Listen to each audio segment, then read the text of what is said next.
Fala galera, e aí, beleza? Mais um vídeo aqui pra vocês e hoje não é um tutorial de Bambu Studio, hoje vai ser diferente. Muita gente me pergunta sobre curso de impressão 3D, as pessoas querem entender, querem aprender como funciona a impressão 3D, certo? Então, o vídeo de hoje é isso, eu vou te explicar como funciona a impressão 3D e eu vou te mostrar o que você precisa saber para fatiar e imprimir as suas peças. Galera, nunca precisei explicar isso para ninguém. Geralmente o que eu passo aí são apenas tutoriais das funções do fatiador. Então eu vou tentar, vou dar meu melhor aqui. Vou tentar ser o mais breve possível, vou tentar resumir o máximo possível para não deixar esse vídeo longo, porque eu sei que vídeo longo a gente não gosta. Vou até falar rápido também, para evitar de demorar muito. E assim, não preparei nenhum roteiro, não tenho nada esquematizado assim para seguir um passo a passo para vocês. Eu simplesmente abri o celular, vou começar a gravar. Vou ir numa sequência aqui que talvez seja uma sequência lógica e vamos ver o que vai dar. Bora pro vídeo. Antes de mais nada, vale dizer que eu tô com o Bambu Studio aberto aqui no meu computador, mas o que eu vou ensinar para vocês sobre impressão 3D vale para impressão 3D no geral, para qualquer fatiador, tá bom? Bom, então vamos lá. Eu tô aqui com um cubo, certo? Um quadrado. E o que é a impressão 3D? A impressão 3D é a criação de um objeto, no caso aqui um quadrado, com um depósito de material, no caso aqui a gente vai falar sobre a impressão de filamento, tá? Então, a impressão 3D de filamento é a criação de um objeto com um depósito de filamento camada por camada, uma em cima da outra, até você criar a peça inteira aí que você jogou para dentro do seu fatiador, que é o programa que a gente faz a configuração. E por que o nome fatiador? Justamente por isso, porque ele fatia a peça. Ele, como se ele estivesse cortando camada por camada da peça. Cada toquinho que eu estou dando aqui na seta do teclado subindo e descendo é uma camada da impressão aqui do caso, no caso aqui o meu cubo, o meu quadrado. E para fatiar essa peça, a gente tem várias configurações. Porém, a gente tem três principais configurações, as três mais importantes. Quais são elas? Temperatura do bico, velocidade de impressão e altura de camada. Primeira coisa, galera, temperatura do bico. Para que serve? Eu tô aqui com um hot end, um bico aqui da Bambulab A1, certo? E eu tô com um pedaço de filamento PLA aqui na minha mão. O filamento, ele é redondo, ele tem um diâmetro de 1,75 milímetros, ou seja, de uma ponta de um lado ao outro, de uma extremidade à outra dessa circunferência, tem 1,75 milímetros. O bico padrão da impressora, talvez não vou conseguir mostrar aqui no vídeo, mas enfim, por causa do zoom, o bico que vem de fábrica aqui, geralmente em todas as impressoras, ele é de 0,4 milímetros, ou seja, ele é mais fino que o diâmetro do filamento. Então, quando a gente coloca o filamento lá dentro da impressora e ela começa a empurrar o filamento, ele não consegue sair aqui no bico, porque o bico é mais fino. Então, o que acontece? A gente tem que esquentar esse filamento para ele amolecer. Quando ele amolece, ele vai sendo empurrado aqui. Ele é esquentado antes de chegar aqui no bico, tá? Ele é esquentado aqui para cima. E aí ele começa a amolecer. Quando ele chega aqui embaixo, que é empurrado mole contra o bico, ele sai. Aí sim ele consegue sair pelo bico, porque ele vai estar amolecido e ele sai no formato do bico, com o diâmetro do bico que é 0,4 milímetros, certo? Esse filamento primeiro entrou lá no cabeçote de impressão, a extrusora, que são engrenagens, empurra ele para baixo, ele chega aqui, ele é aquecido, continua sendo empurrado para chegar aqui e sair amolecido no formato do bico aqui, no diâmetro dele de 0,4. Então ele vai diminuir o diâmetro do filamento quando ele passar aqui pelo bico. O que acontece? Se a temperatura do bico for muito fria, esse filamento não vai conseguir derreter, amolecer o suficiente para sair. Aí ele vai ficar preso aqui dentro, a impressora vai começar a fazer aquele tec, tec, tec, tec, tec, que ela vai tentar empurrar ele para baixo e não vai conseguir. Ele não vai passar aqui nesse buraquinho menor. Se a temperatura de impressão for alta demais, esse filamento vai sair líquido aqui pelo bico. Se ele sair líquido, a gente não consegue depositar ele certinho no formato aqui que a gente precisa. Não consegue colocar ele num formato de uma linha para criar uma camada sobre a outra. Ele vai estar todo esparramado aqui, um líquido mesmo. Então, a gente precisa da temperatura ideal para ele nem ficar tão duro aqui que não consiga sair do bico e nem tão quente que ele saia líquido. Tem que ser uma temperatura meio termo aí para ele sair apenas amolecido, para a gente conseguir depositar ele aqui no formato do objeto e ele ficar certinho aqui do jeito que a gente precisa. Outra coisa sobre a temperatura do bico, galera. Na teoria, quanto maior a velocidade de impressão, mais temperatura no bico você tem que colocar. Porque o que acontece? Quando você aumenta a velocidade de impressão, o cabeçote vai se mover mais rápido, certo? E aí ele tem que empurrar mais filamento, a extrusora também vai trabalhar mais rápido para empurrar mais material para baixo, para sair do bico, para depositar, para acompanhar a velocidade de impressão que você está fazendo. Então, se você aumentar muito a velocidade e deixar uma temperatura baixa, vai acontecer aquilo que eu falei, vai ficar fazendo aquele tec, tec, tec, tec. Por quê? Porque a extrusora não teve tempo de derreter o filamento, a temperatura está baixa, ele não derreteu o suficiente, ele ainda não vai estar muito amolecido, ele vai estar mais sólido ainda e não vai conseguir ser empurrado pelo bico. Então, vai ficar aquele tec-tec, não vai conseguir sair, pode dar subextrusão, que é uns buracos assim na peça, que é quando falta material, certo? Então, na teoria é isso, você aumentou a velocidade, a gente aumenta um pouco a temperatura do bico, para o filamento derreter mais rápido, também derreter mais e aguentar, conseguir acompanhar a velocidade. Se você diminuir a velocidade de impressão, você pode diminuir um pouco a temperatura do bico, porque como vai estar mais devagar, é o oposto, você não precisa de um filamento derretendo muito rápido lá para acompanhar, porque a velocidade vai estar devagar. Então, mesmo que você tenha uma temperatura mais baixa, o tempo que o filamento vai passar dentro do bico até sair, como é uma velocidade mais baixa, vai dar tempo dele amolecer com aquela temperatura mais baixa. Entendeu? Agora eu vou explicar melhor sobre a temperatura do bico. Eu vou vir aqui na edição do filamento, na aba de temperatura de bico. Aqui no Bambu Studio a gente tem aqui assim, ó, temperatura de impressão, bico na camada inicial e bico nas outras camadas. É a mesma coisa da altura de camada que tem aqui, altura da camada e inicial da camada. A temperatura do bico na camada inicial é a temperatura que o bico vai derreter, amolecer o filamento apenas na primeira camada da peça. E por que está separado, primeira camada e demais camadas? É a mesma coisa da altura de camada, para melhorar a aderência da peça na mesa, certo? Então a gente vai encontrar a temperatura do material e vai aumentar um pouco a temperatura da camada inicial, que é para ele derreter um pouco mais e grudar um pouco melhor aqui na mesa de impressão, para dar uma melhor aderência na peça. Isso tudo porque a primeira camada é a mais importante de todas. Se ela não grudar bem na mesa de impressão, ela vai descolar, você vai perder a peça durante a impressão. Então a gente tem que fazer o máximo possível para melhorar a aderência da primeira camada na mesa de impressão, para ela sustentar, porque é ela que vai sustentar todas as próximas camadas. Então é isso que a gente faz. A gente coloca uma temperatura um pouco maior na primeira camada e uma temperatura menor depois nas demais camadas. E a temperatura do bico nas outras camadas é a temperatura que o bico vai ficar para derreter o filamento em todas as outras camadas depois da primeira.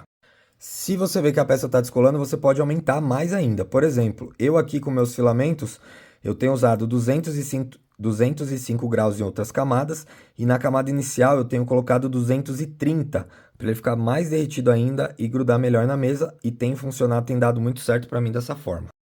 Certo, mas aí qual vai ser a temperatura? Eu expliquei para vocês que o filamento tem que ser derretido numa temperatura ideal para ele ficar mole e conseguir ser depositado aqui. E qual é essa temperatura ideal? Não tem um padrão, galera. Isso vocês vão ter que achar de acordo com o material. Cada material tem uma temperatura ideal, uma temperatura diferente, varia de fabricante para fabricante. Aqui a gente vai falar do PLA. O que você vai ter que fazer? Você vai ter que fazer uma torre de temperatura com todas as configurações de impressão 3D. Depois que você fizer essa torre de temperatura, você vai analisar nela qual parte da torre ficou melhor impressa. E essa parte da torre vai ter a temperatura, que a torre vai variar de 5 em 5 graus. Ela vai fazer uma parte com 210 graus, outra parte com 215, outra parte com 220. Aí você vai pegar a torre e vai analisar. Ah, a parte da torre que está melhor é a parte com 210 graus. Então, você vai trabalhar a partir daí. 210 graus vai ser a sua temperatura para esse filamento que você fez a torre.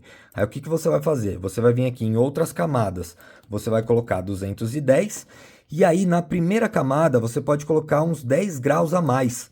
No caso aqui eu colocaria 220 para melhorar, como eu falei, a aderência da peça na mesa, para melhorar a aderência da primeira camada ali, para evitar que a peça descole. Eu não vou entrar em detalhes de torre de temperatura nesse vídeo, porque eu já tenho um tutorial de Bambu Studio aqui, ensinando vocês a fazer uma torre de temperatura. Então, vocês deem uma olhada lá.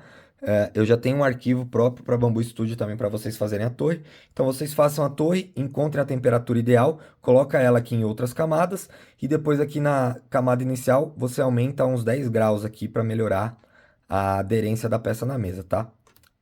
Então, como eu falei para vocês que vocês têm que determinar todas as configurações para fazer a torre, esse é o ideal. Você faz toda a configuração aqui de altura de camada, de velocidade, e outras que a gente vai chegar ali ainda. Depois que tiver tudo configurado, aí sim você vai fazer uma torre com todas as suas configurações, padrão de impressão, para você determinar qual vai ser a temperatura ideal, tá? Mas vamos por partes. Agora, a gente tem que definir a altura da camada. Cada camada, galera, é uma linha. É uma linha que está sendo impresso, nada mais do que uma linha. Uma camada é uma linha que está saindo do bico e está sendo depositada, tá bom? Então aqui, ó, eu tô subindo já o fatiamento para mostrar para vocês, ó. Cada camada é uma linha. E essa linha tem uma altura. Essa é a segunda opção que a segunda configuração que a gente tem que determinar. A altura dessa linha. No caso aqui, eu tô com uma altura padrão, que é o que a maioria da galera usa, que é 0,2 milímetros. Repara no tamanho dela. Agora eu vou mudar aqui para uma altura de camada a menor possível aqui, 0,08. Olha isso. Deu para perceber aí? Perceberam a diferença como a camada está bem mais fininha? Então é isso, uma altura de camada menor fica realmente a altura da linha. A linha tem uma altura menor, a altura da camada maior, a altura da linha é maior. E por que a gente precisa definir isso? Quanto menor a altura da camada, no caso aqui 0,08, mais baixa, né? Mais fina vai ficar a linha.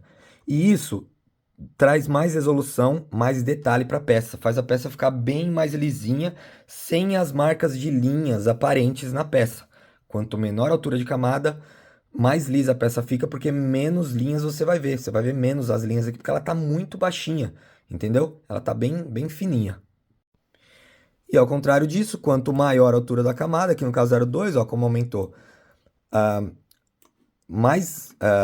maior vai ser, né, a altura dela, e você vai enxergar mais as linhas, ela vai ficar mais perceptível na impressão 3D. Então quer dizer, se eu colocar 0,20 eu vou ter mais linhas, a peça não vai ficar tão lisa. Se eu colocar 0,08 a peça vai ficar mais lisa. Beleza, melhorei o aspecto da peça. Não exatamente, porque o que acontece? Se você pegar uma peça, tipo esse quadrado, toda com uma linha inteira reta, se você fizer a altura de camada 0,20 e fizer uma outra com altura de camada 0,08, principalmente se você olhar de longe, não olhar tão perto com o zoom do celular, você não vai ver tanta diferença. Porque linhas retas, mesmo ela sendo um pouco mais alta ou um pouco mais baixa, ela fica lisinha, ela continua lisinha, porque é uma linha retinha, tá?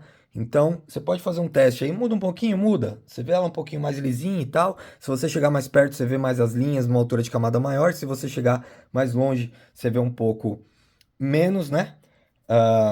Só que qual é a principal diferença na altura de camada? Na parte de curvas, de peças em curvas, ângulos, fechamentos de topo, que são peças assim, ó, arredondadas, tipo esse camaleão aqui, ó, na parte de fechamento aqui, quando o bico está subindo e a peça começa a fazer esse ângulo para fechar, o que acontece, ó, com uma altura de camada maior?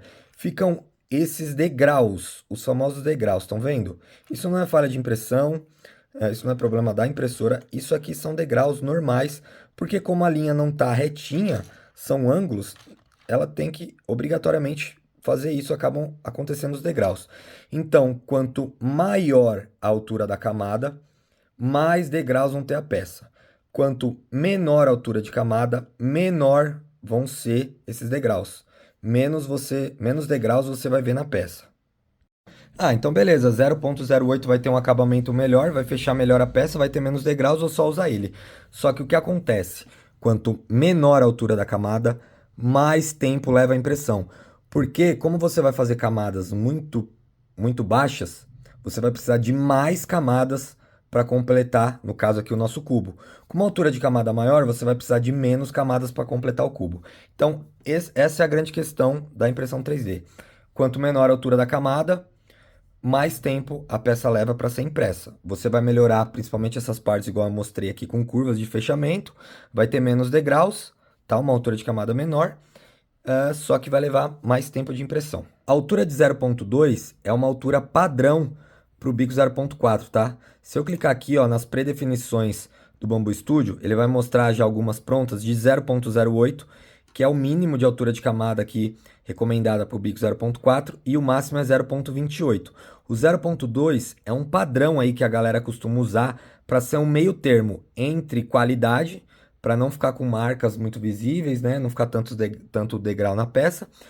E também para ter uma velocidade razoável, não ser uma peça que demore tanto. Porque lembra que eu falei, quanto menor a altura da camada, mais lenta é a impressão. Então, o padrão que a galera costuma usar é 0.20, tá bom? Aí você pode fazer no teste. Eu tenho um outro vídeo também ensinando vocês a usarem a altura de camada adaptativa, que é para diminuir a altura de camada só nos fechamentos de topo, para melhorar aí, não perder tempo na impressão inteira. Ela diminui só nos fechamentos, tá? Para ficar menos degraus. É só assistir aí também. E em todos os fatiadores vocês vão achar essas duas opções: altura da camada, que é o que eu expliquei agora para vocês, e altura inicial da camada. Essa altura inicial da camada é a altura apenas da primeira camada da peça, que no caso aqui eu uso uma altura maior, de 0.28. Eu não vou entrar muito em detalhes para não confundir vocês, mas isso teoricamente é para melhorar a aderência da peça aqui na mesa, tá bom? Eu coloco 0,28 porque essa camada vai ficar mais espremida, vai ficar um pouco mais larga aqui na mesa, vai dar uma base de contato maior aqui, uma aderência melhor na mesa, tá bom? E a terceira principal configuração é a velocidade com que a impressora vai imprimir essas camadas uma sobre a outra. Ou ela vai fazer assim, ó, bem devagarinho, o bico vai passando aqui, ou você vai fazer ela vir mais rápido assim. Quando a gente fatia a peça, todo fatiador vai ter esse esquema de cores aqui, ó, que ele vai mostrar para vocês qual é o que significa cada linha aqui da impressão, tá? Vocês podem sempre analisar por aqui, ó, tá vendo? Aqui a gente tem amarelo, laranja e azul. O amarelo é a parede interior, são as paredes de dentro da peça. Uma peça fatiada aqui na impressão 3D é composta por tudo isso: parede, preenchimento, camada de base, camada de topo. Então aqui a gente pode ver, ó, o azul. O azul aqui é a camada de base, que no caso aqui é a superfície inferior. O amarelo é a parede interior, são as paredes de dentro da peça. E a parede externa é a laranja. Aí a gente pode ir subindo, ó, mudou para roxo. O roxo aqui, ó, é o preenchimento sólido interno. Aqui fez agora um vermelho escuro, que é o que? É o preenchimento interno da peça. E a gente vai subir no fatiamento e pode entender o que é cada linha pelo esquema de cores. Para entender isso daí, o esquema de cores tem que estar aqui como tipo de linha, tá? Se a gente mudar, por exemplo, a filamento, ó, ele muda. Se a gente mudar para velocidade, ele muda. Então, para entender o que é cada linha, vocês vão colocar aqui em tipo de linha, tá bom? E por que eu estou explicando isso? Porque isso vocês precisam saber, e também para falar sobre velocidade a gente tem que mostrar isso. Porque o que acontece? Quando a gente vem agora para a velocidade, a gente tem todas essas velocidades. Ó. Velocidade da camada inicial, que seria aquela azul que eu mostrei aqui. Preenchimento inicial da camada, que seria também o azul ali que eu mostrei. A camada inicial seria as linhas também, né? O preenchimento é aquele azul. Velocidade de outras camadas. A gente tem velocidade da parede externa, que seria aqui o laranja, da parede interior, que seria a amarela, e por aí vai. O preenchimento interno, que seria essa vermelha. Então, cada parte aqui do fatiamento que aparecer no tipo de linha, a gente tem uma velocidade específica aqui na aba de velocidade, tá? E aí vocês vão ver que muitas peças que vocês pegam lá, por exemplo, do MakerWord, vai vir com uma velocidade diferente em cada lugar aqui. Uma velocidade de parede externa, uma velocidade de preenchimento interno, enfim. Eu não gosto de deixar cada uma em uma velocidade. E quando eu estudei também eu aprendi para deixar tudo igual. Então o que que eu faço? Eu mantenho tudo igual as velocidades, tá? Eu mantenho todas as velocidades iguais. Então, por exemplo, se eu quero imprimir com 300 milímetros, eu coloco tudo 300. Se eu quero imprimir com 100, eu coloco tudo 100. Exceto, galera, a camada inicial e o preenchimento inicial da camada. Isso eu recomendo vocês imprimirem a 30 milímetros por segundo. A camada inicial aqui vai ser o quê? Nessa impressão aqui, por exemplo, as paredes internas, externa e a superfície inferior, que a gente chama de camada de base, tá? Ou no caso aqui, o fatiador chama também de camada de casca inferior, tá bom? Na verdade chama camadas inferiores aqui, no Bambu Studio. Alguns fatiadores em inglês vão chamar de top, tá? Top não, desculpa, de bottom, que seria a base, e top quando for as camadas de fechamento em cima. A gente vai chegar lá. Então, eu deixo todas as velocidades iguais, exceto a camada inicial e preenchimento inicial da camada, que eu deixo 30. Para quê? De novo, para melhorar a aderência da peça na mesa. A primeira camada é a camada chave, é a camada principal para segurar todas as próximas camadas, né? Para sustentar. Então, ele vai fazer um preenchimento aqui bem devagarinho, ele vai colocar a linha bem devagar, que é para ela ficar certinho na posição certinho aqui e grudar bem na mesa de impressão. Então, camada inicial e preenchimento inicial da camada pode deixar em torno de 30 milímetros para ficar bem devagar mesmo, para aderir melhor na mesa. E as outras velocidades? Aí, qual é a velocidade ideal que você vai colocar em cada coisa? É aí que tá a questão. Não tem também uma velocidade padrão, igual a temperatura que a gente tem que achar ela, a velocidade também a gente tem que ir testando. Dependendo da sua mesa, da sua base, aí onde sua mesa está em cima, onde sua impressora está em cima, se sua mesa, sua bancada, ou se estiver no chão, não sei, a superfície aí onde está sua impressora, se ela for bem resistente, você pode aumentar as velocidades de impressão, porque a mesa não vai vibrar tanto, aí a impressora também não vibra tanto e corre menos risco de dar defeitos e desalinhamento na impressão. Agora, se você tem uma mesa que vibra bastante, e tal, que se mexe muito, a impressora balança muito, aí você tem que começar de uma velocidade de impressão menor e testando. A minha mesa aqui onde está A1, minha Bambolab A1, eu imprimo em 150 milímetros de velocidade, em tudo aqui, exceto pequenos perímetros, limite de perímetro pequeno aqui no Bambu Studio, eu deixo como tá, 50% e zero. O resto aqui de parede externa até a superfície superior, eu deixo tudo 150, certo? E os iniciais aqui em 30. Já na minha Bambolab A1 Mini, essa mesa aqui que ela tá um pouco mais forte, então eu imprimo em 200 milímetros. Então, o que que eu recomendo? Começa com com uma velocidade mais baixa, faz um teste, se fica bom, aumenta uns 50 milímetros, se fica bom, aumenta mais 50 e assim vai. Lembrando que cada impressora tem uma velocidade máxima. Tem uma velocidade máxima aí que ela atinge, certo? Então você também tem que ficar dentro do limite da sua impressora. No caso, a Bambolab A1 e a A1 Mini, que são as que eu tenho, elas chegam até 500 milímetros de velocidade. Então, eu posso ir trabalhando dentro disso. A velocidade típica dela, que a Bambu fala, é 300.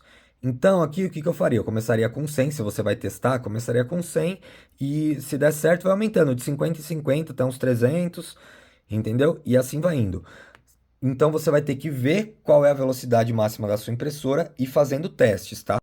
Só que tem o seguinte, galera, você vê lá que sua impressora chega a 250 milímetros, você fala, ah, beleza, vou colocar 250 aqui que ela aguenta. Não é assim, tá?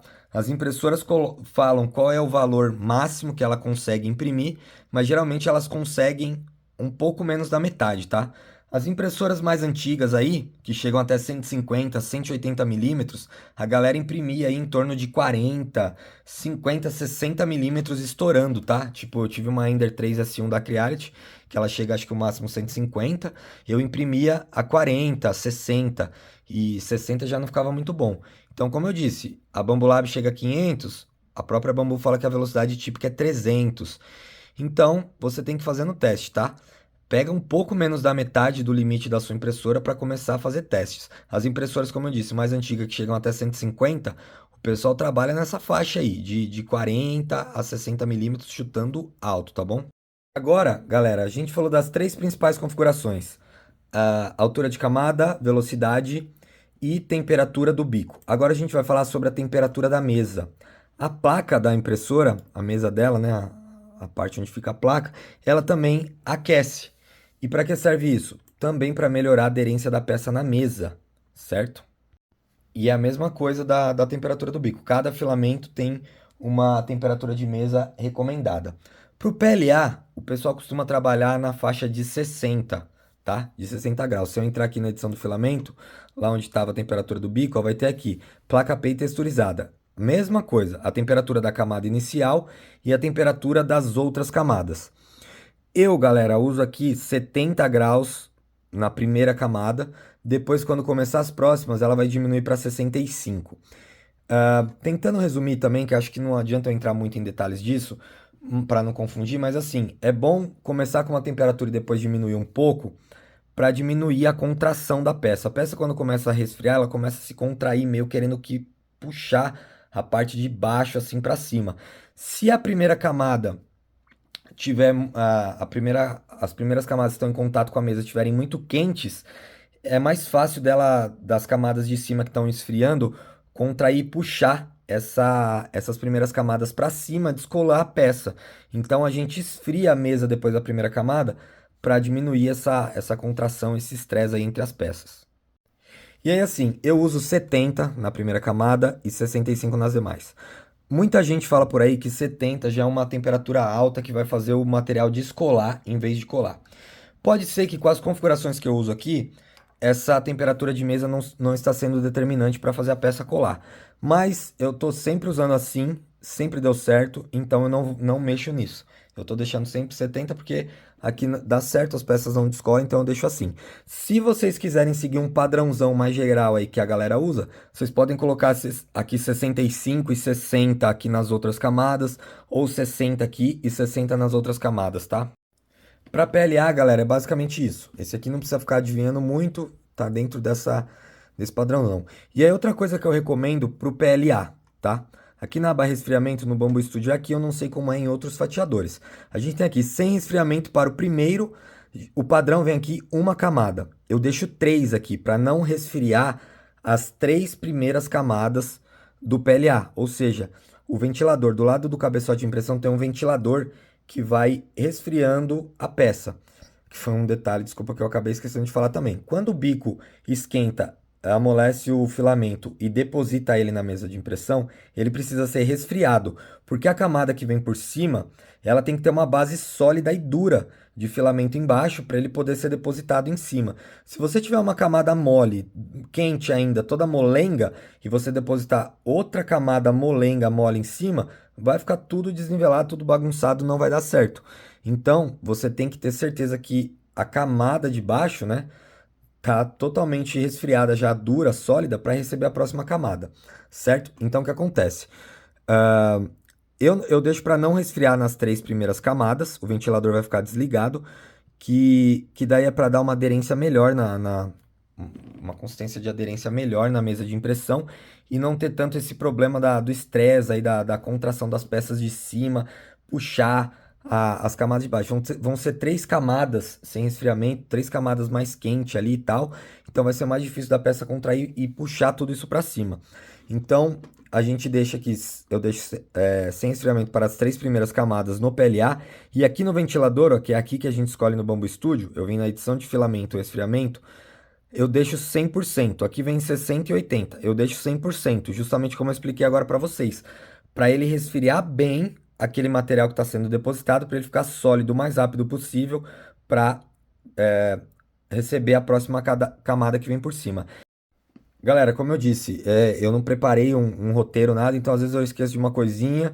Eu tô falando fora da configuração que eu já tinha falado de temperatura e tal, tô falando de resfriamento agora depois, mas enfim, eu vou lembrando, eu vou explicando tudo para vocês aí, espero que não fique confuso. Então falamos das 3 principais configurações, altura de camada, velocidade e temperatura do bico. Agora começamos a falar de outras configurações, falamos da temperatura da mesa, falamos do resfriamento para o PLA e agora a gente vai falar de largura de linha. Além da linha ter uma altura, como eu mostrei aqui para vocês, ó, no caso aqui está com 0,20, ela tem uma largura, ó, certo? Realmente a largura da linha. Por padrão, a largura da linha é o diâmetro do bico, que seria 0,4, certo? Aqui a gente está na aba qualidade, tem aqui a altura da camada e aqui embaixo largura da linha. Por padrão ela vem 0,4. Na verdade o padrão aqui do sistema, do 0,20, ele vai ter algumas aqui 0,42, 0,52, enfim, eu gosto de deixar tudo 0,4, tá? Então eu venho aqui e mudo tudo, desde padrão até preenchimento sólido, eu deixo todas as larguras de linha em 0,4, exceto a camada inicial, de novo a bendita camada inicial, eu aumento a largura da linha para 0,5, ó, dá para ver aqui, ó, que a largura da camada inicial laranja tá mais grossa do que a de cima, tá vendo? Que ela tá com uma largura maior de 0,5, a camada inicial 0,5, para quê? Também para melhorar a aderência da peça na mesa. Então a largura da camada é basicamente isso. Ela vem com o padrão do bico, ou 0,42 ou 0,45. Você pode deixar todas iguais aqui. E a camada inicial você pode deixar 0,5 para melhorar a aderência. Ah, um detalhe. Desculpa, faltou falar aqui do suporte. Ó. Tem uma largura de linha do suporte. Suporte, eu não vou entrar em detalhe, galera, que eu tenho um vídeo já top aí na rede social e nas minhas redes só de suporte, tá? Então dê uma olhadinha lá no suporte, mas essa largura aqui é basicamente a largura do suporte, tá bom? Seja o suporte lá de árvore normal. Isso aqui eu deixo 0,38 para ficar uma largura um pouco menor da linha, para ficar mais fácil de quebrar, de arrancar o suporte, tá? Você provavelmente que está começando, chegando agora na impressão 3D não vai entender isso, mas assiste primeiro, depois desse vídeo, assiste o vídeo de suporte, depois isso aqui vai fazer sentido, tá?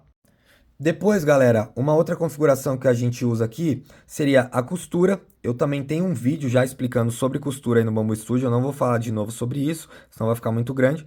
Deem uma olhada aí, por favor. E aqui da aba qualidade, eu acho que esse é o importante para falar agora para quem está começando na impressão 3D, tá bom? Agora aqui na aba força do Bambu Studio, galera, aqui eu tô na aba qualidade do Bambu Studio, certo? Mas como eu disse, isso vai ser praticamente igual para todas. Isso é a teoria da impressão 3D, são as configurações assim gerais que tem em todos os fatiadores. Talvez vai estar em outro lugar, outra posição no fatiador que você vai usar. Mas é isso que você vai ter. Você vai ter altura, temperatura do bico, da mesa, altura de camada, velocidade. E agora passando pelas outras configurações, né? Falando do resfriamento também. E agora falando de altura de largura de linha. Ele está aqui na aba qualidade. Em outro fatiador pode ser que esteja em outro lugar. Enfim. Mas é isso. Agora na aba força aqui a gente vai falar sobre loops de parede, que pode estar como nome de paredes aí no fatiador que você esteja usando, enfim. Mas é outra configuração importante da impressão 3D, que são as paredes. O que é o loops de parede? Tá vendo aqui 3? Ele tá 3. Voltando lá pro preenchimento, pro esquema de cores de tipo de linha, eu tinha falado para vocês, ó, que ela tá com duas linhas interna e uma externa. Duas paredes, né? Duas paredes interna e uma externa, amarela e laranja. Tá vendo que são três aqui?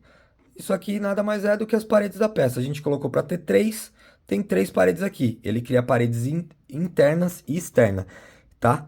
Ele sempre faz uma externa e o restante interna. Se eu colocar quatro aqui, ó, quatro paredes e fatiar, tá vendo? Ele deixou uma interna, uma externa laranja e três internas amarelas. Se eu colocar cinco, ó, ele fez quatro internas amarela e uma laranja. E para que serve a parede? A principal função da parede é para dar mais resistência para a peça. Tá vendo como ela ficou mais robusta aqui com mais paredes do que com duas ou com três? Então, quanto mais parede, mais firme, ó, mais resistente, mais resistência você vai dar para sua peça. E ela também ajuda em peças que são com fechamentos assim arredondadas e tal. Ela ajuda aí nos fechamentos da peça, não ficar alguns buracos, enfim. Então, a parede, a principal função dela é dar resistência para a peça. A gente pode trabalhar aqui com no mínimo três paredes sempre, tá bom? Se você for precisar de mais resistência, fala, não, minha peça tem que ser muito resistente. O PLA é o material menos resistente que tem. Mas se você tiver com ele e precisar de muita resistência, você pode aumentar a quantidade de paredes aqui, tá bom?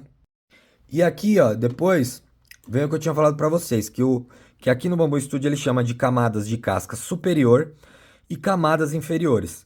Que tem gente que chama de camada de base e camada de topo, pode ser bottom e top. Então aqui, o que é a camada inferior? São as camadas de base, as linhas de preenchimento aqui da peça, as primeiras camadas da impressão. Tá vendo aqui que tá camadas inferiores 3? O que ele vai fazer, ó? Ele fez uma camada aqui de azul, é uma. Ele fez uma outra de roxo, ó, tá vendo? Deixa eu dar um zoom aqui, azul. Ele fez outra de roxo e fez mais uma em roxo. Ele fez 3 camadas de base, tá vendo? Do jeito que a gente colocou no fatiador. Então, se você colocar uma, ele vai fazer uma, colocar duas, vai fazer duas, e assim vai. E aqui eu recomendo deixar 3 camadas inferiores Isso melhora, né, a parte de baixo da peça, não deixar ela frágil, para não ficar fácil de quebrar. Tipo, se você deixar uma ou duas aqui, você vai apertar, isso aqui pode quebrar. Então você coloca três aqui, ela já vai ficar um pouco mais resistente, vai dar uma base de sustentação melhor. E é isso. E a camada de casca superior, ou top, ou camada de topo, é o inverso. É o fechamento de cima da peça. Como o nome diz, camada superior. Tá vendo? Ela tá em 6 aqui. Eu também recomendo pelo menos 6, tá? A gente tá vendo aqui no esquema de linha vermelho, ó. Tá aqui do lado, é meio um vinho, ó. Preenchimento, desculpa, cadê? Superfície superior. Tá aqui, ó. Tanto que se eu desligar ela aqui, ó. Se eu desativar, para vocês, quando vocês ficarem na dúvida, quiser entender melhor, eu desativo, ó, sumiu, tá vendo? Então eu ativei ela, então você sabe que essa linha vermelha aqui é a superfície superior. Ela tá programada para 6 ali, configurada para 6. Então vamos lá, ó. 1, 2, 3, 4, 5, 6, tá vendo, ó? De baixo para cima. 1, 2, 3, 4, 5, 6.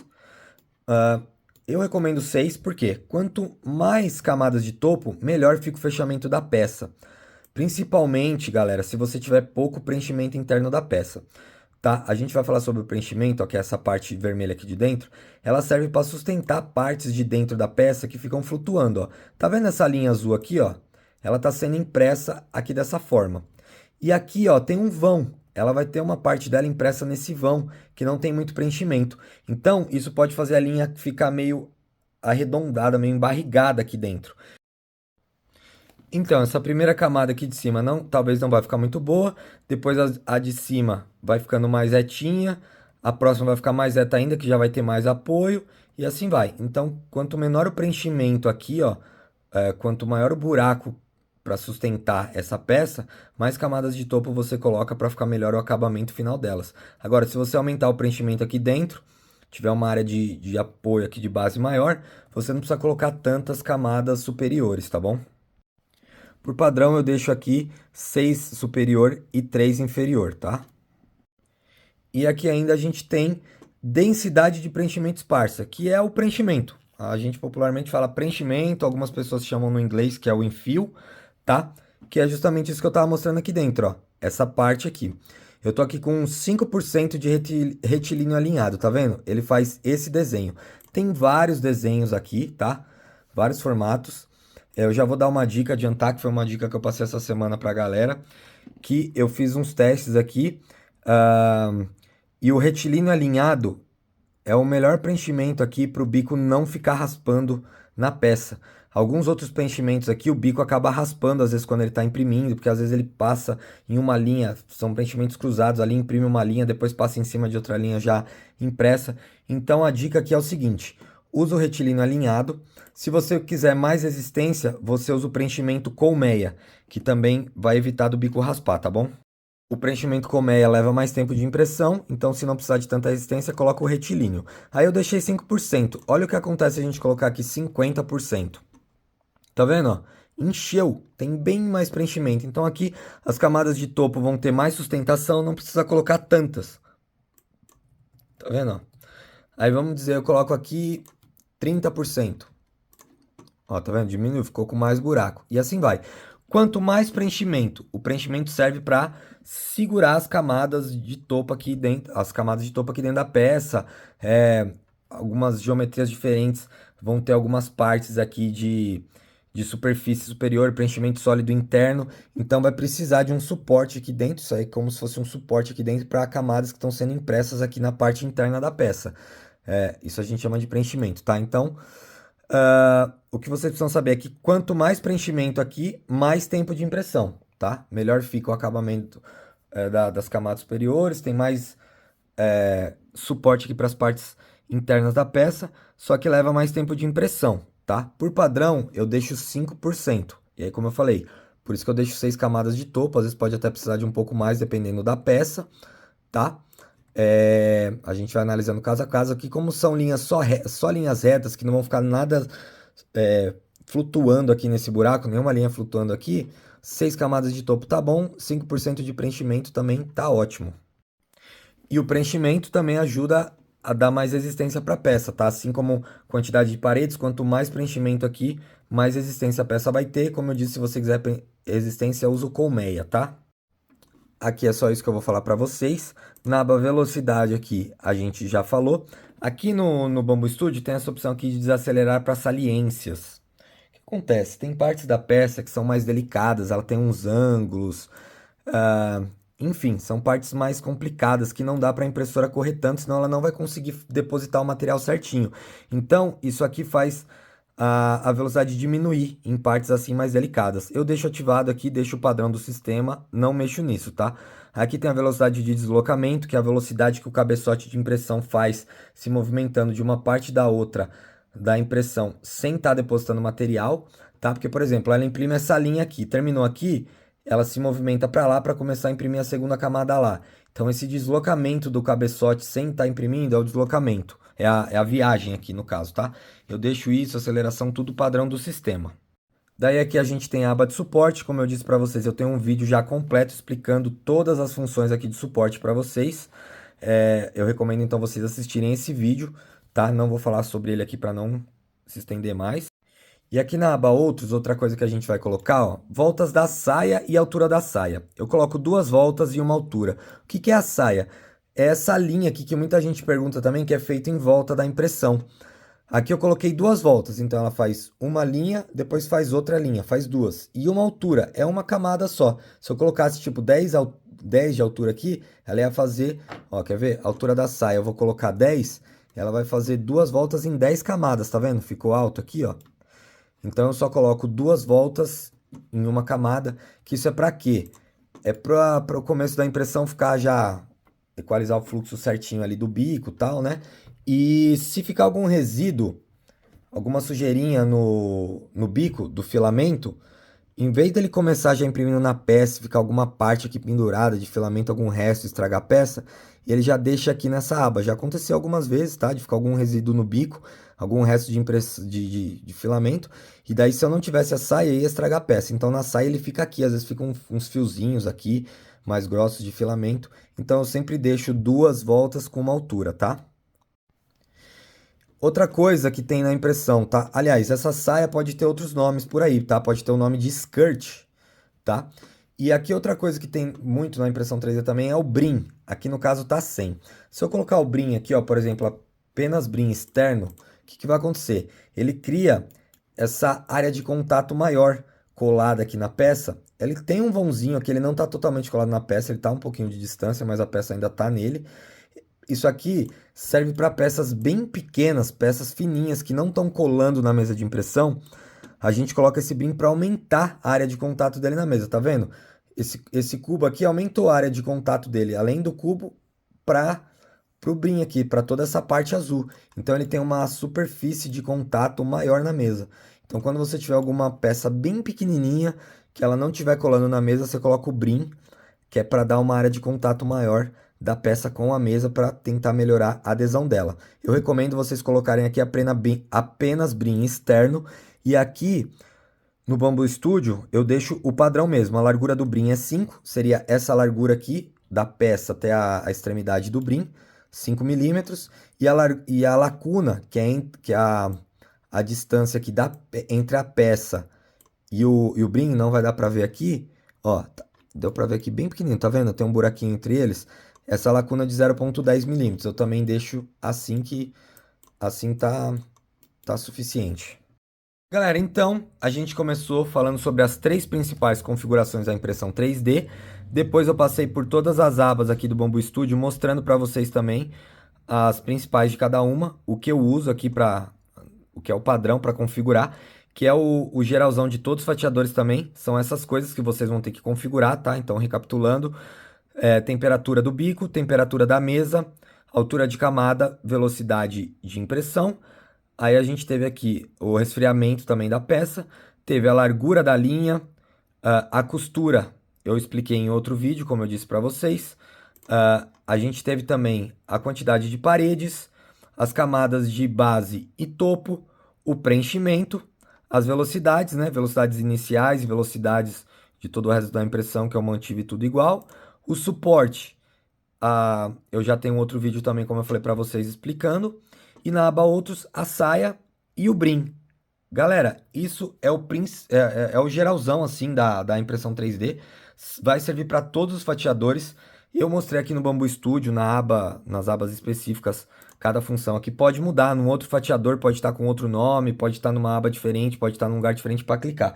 Mas essas configurações que eu mostrei para vocês é o geralzão que vai ter em todos os fatiadores para vocês fazerem. Se vocês seguirem esse raciocínio que eu mostrei aí, seguir essa linha aí de configuração, vocês vão conseguir fatiar uma peça legal em todos os fatiadores, em qualquer fatiador, tá? Então, galera, como eu falei lá no começo, sobre a torre de temperatura, que vocês precisam configurar tudo primeiro para depois fazer a torre, é isso aí, passamos pelo geralzão, mostrei tudo para vocês. O que eu mostrei para vocês são as configurações que eu analiso aqui também, que eu uso. Fora isso, tem uma coisinha ou outra, algum detalhe assim, a mais ou a menos, mas o geralzão que vocês precisam aprender sobre impressão 3D para fatiar uma peça é isso aí, tá?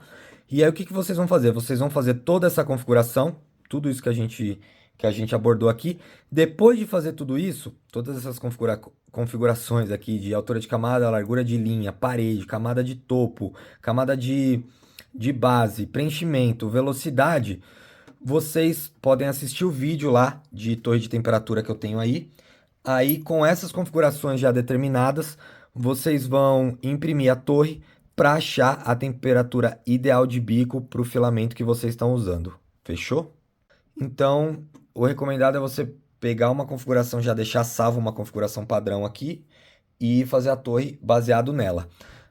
Eu, por exemplo, quando eu fiz todas as minhas configurações aqui, eu vim e salvei. Eu tenho aqui escrito 0.20 padrão. Então, eu não preciso fazer isso em toda a peça. Quando eu trago uma peça aqui para dentro, eu só venho aqui e pego a predefinição do usuário. Eu pego o meu 0.20 padrão e tá tudo aqui. Aí eu só mudo, vejo cada peça aqui. Se precisar alterar alguma coisinha, eu venho aqui, mudo, preenchimento e tal. E é isso. Vamos dizer que eu fiz a torre aqui com uma velocidade de 200 milímetros. Aí eu quero diminuir a impressão para 150. Aí você fala, putz, vou ter que fazer outra torre e tal, porque o Marcelo falou que eu vou diminuir a velocidade, tem que diminuir a temperatura do bico. Na teoria é isso que acontece, porém na prática, geralmente não precisa, tá? Pelo menos aqui nas minhas impressões funciona bem assim. Por exemplo, se eu fiz uma torre com 200 milímetros de velocidade e vi que a temperatura ideal do bico é 210 graus, se eu diminuir para 150, mesmo diminuindo aqui para 150, se eu deixar 210 lá no bico, pode ser que fique bom ainda. Se eu diminuir para 205, por exemplo, lá no bico, aliás, se eu deixar 210, eu diminuo a velocidade e mantenho os 210 lá, que foi o que eu achei para 200 de velocidade, mesmo assim ainda a peça fica boa, tá? Se você variar pouco a velocidade para cima e para baixo, a temperatura que você achou na torre vai bem, ainda vai bem, tá bom? O ideal é você fazer outra torre só se você mudar muito a velocidade, sabe? Por exemplo, está imprimindo 200, fez a torre a 200, você quer diminuir para 50, aí eu recomendo você fazer uma outra torre, que daí pode ser que você tenha que abaixar mais a temperatura. Porque aí nesse caso, se você deixar uma temperatura de bico mais alta, numa velocidade de impressão mais baixa, em vez de faltar material, em vez de fazer o tec-tec, que a impressora não vai conseguir empurrar o material, ela vai empurrar material demais. Você está com uma velocidade baixa e uma temperatura alta, vai sair muito material, vai empurrar muito material pelo bico, e aí vai dar excesso de material, a peça vai ficar com algumas partes não muito legais, vai ficar com um aspecto estranho, tá bom? E uma temperatura de bico muito excessiva também, você vai dar mais string na peça, que são aquelas teias, aqueles fiapos, tá bom? Aqueles fiapos são causados por temperatura de bico alta, filamento com umidade, tá? Se o filamento pegar muita umidade, a umidade que tem dentro dele esquenta e estoura, e ficam bolhas na impressão e também pode causar esses strings. E também a retração não muito certa. O que que é a retração? É quando o bico termina de imprimir uma parte e vai para outro ponto para começar, ele puxa o filamento para dentro do bico, para o bico não ficar escorrendo nessa viagem, para não causar esses fiapos. Eu não vou entrar em detalhe disso, porque eu também já tenho um vídeo de retração aí no canal, tá? Então é só vocês assistirem o vídeo de retração, tá? Mas enfim, se você aumentar muito a temperatura, você pode causar mais string na peça também. Então, sempre é bom fazer uma torre de temperatura para você achar a temperatura ideal do bico, para aquela configuração que você está usando. Aí você está usando uma marca de filamento, você fez uma torre e achou a temperatura para esse filamento, para um filamento deles. Aí você fala, ah, beleza, eu achei, eu vou usar a mesma temperatura para todos os filamentos desse fabricante. Pode dar certo, como pode não dar, tá? Os que eu tenho testado aqui, os filamentos que eu uso, têm funcionado normal, tem funcionado bem. A mesma temperatura de uma cor funciona para as outras, mas nem sempre, pode não funcionar assim com todas as marcas. Às vezes pode variar a temperatura ideal de um filamento para outro. Eu recomendo você fazer a torre de temperatura pelo menos para cada filamento de cada marca, tá? Você pegou a marca X, você faz uma torre para um filamento dele. Pegou a marca Y, uma torre para um filamento dele, certo? Ó, e só lembrando também, galera, que eu tenho vários tutoriais de Bambu Studio já aqui nas minhas redes sociais. Então, eu dou várias dicas para vocês aqui de várias funcionalidades do Bambu Studio. Eu entro em detalhe de várias funções aqui, tem várias funções meio escondidas. Então, depois de vocês assistirem esses vídeos aqui, esse vídeo aqui, quem está começando agora na impressão 3D e está usando o Bambu Studio, vale a pena depois dar uma maratonada aí no canal que tem muita coisa legal, muito conteúdo bacana aí dando mais detalhe de algumas funções aqui desse fatiador, beleza? Pessoal, eu acho que é isso. Desculpa aí, durante o vídeo eu percebi que eu falei de algumas coisas lá no começo, que de alguma configuração que eu esqueci de algum detalhe, eu falei agora mais ou menos no fim, então não tá muito, vai ficar meio desconectado uma informação da outra que estava lá no começo, mas é como eu disse para vocês, eu não preparei um roteiro, nada, eu fui falando do jeito que veio na cabeça aqui, do jeito que eu imaginei, que seria ah, uma ordem certa aí das coisas, mas desculpa aí se uma coisa ficou meio desconectada, uma coisa lá no começo, uma coisa no fim. De qualquer forma, eu acho que eu consegui explicar tudo. Acredito que deu para passar de uma forma que vocês vão entender. É o geralzão aí da impressão 3D, o que vocês precisam saber, certo? E é isso. Qualquer dúvida, vocês podem me chamar, pode me mandar mensagem, eu respondo todo mundo em qualquer rede social. A gente tem um grupo no Telegram. O link tá na bio do meu TikTok. Quem quiser entrar lá é só copiar o link e colar no navegador que consegue entrar. A gente tá quase com 400 pessoas lá. Eu sempre respondo todo mundo, ajudo todo mundo aí o que eu posso. Então, qualquer dúvida que surgir a partir desse vídeo, é só vocês ir perguntando que eu vou respondendo para vocês. Beleza, galera? Espero que eu tenha conseguido ajudar. E esse foi o vídeo. Valeu, tamo junto, até a próxima e eu fui!